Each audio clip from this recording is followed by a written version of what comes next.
Hi everyone, my name is Khaled with KINETIQ, and today I want to walk you through another really common problem that we see every time we work with operations leaders, and it's a challenge that their teams have been dealing with for a long time. And it is that planners spend a lot of their day, and operations leaders in general, chasing numbers that don't agree.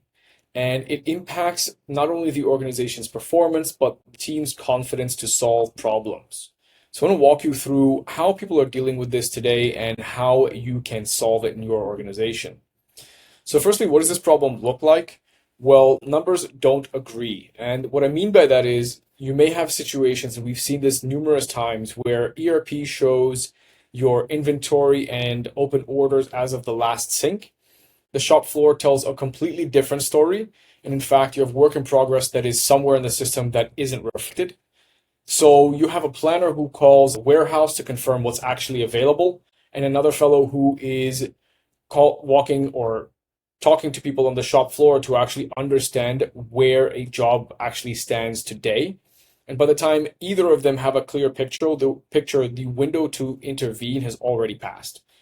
And this is such a common problem that folks are dealing with, and it is impacting the business, not just in terms of morale and efficiency, but on the P&L.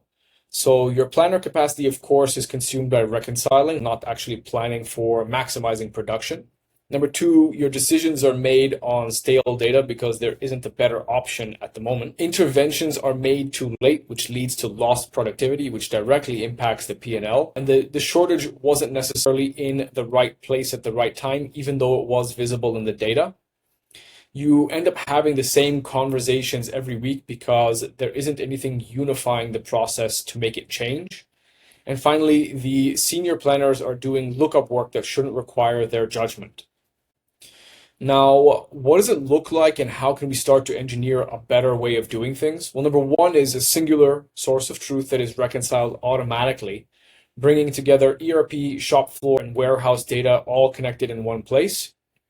Of course, having visibility into your work in progress in real time without having to call the floor necessarily to understand where the job stands. Being able to see your material availability, not as of the last batch sync, but in near real time. With planners using one source of truth to spend their time on decisions, not just chasing the data and gathering the information that they need. And finally, where systems and people can intervene while the window to act is still open because the signal has arrived early enough to do something about it. Now, a lot of folks today are spending their time chasing data, not really driving decisions because of this situation, where planners are reconciling conflicting systems every day. And by the time they're able to do that reconciliation, the moment to act is already passed, and they're already feeling the impact to the P&L. And then separately, one live view is where you want to bring people, where they can see their inventory, work in progress, and the status of everything on the floor so that planners can actually focus on what needs a decision. So it's this journey that you have to engineer and you need to know where to start. And that's actually how we help operations and IT leaders, where we work together to develop a blueprint, which is just a focused diagnostic that helps you map where your current planning data is breaking down, identify what a connected picture would require and where we should prioritize the integrations needed to give you the information you need when you need it, and then defining a blueprint and a path to actually get there and giving an architecture to your team to make this happen. So if this is something you are dealing with and it's a problem your team is struggling with today, you can check out the QR code here and get in contact with our team, and we'll work with you to figure out where to get started.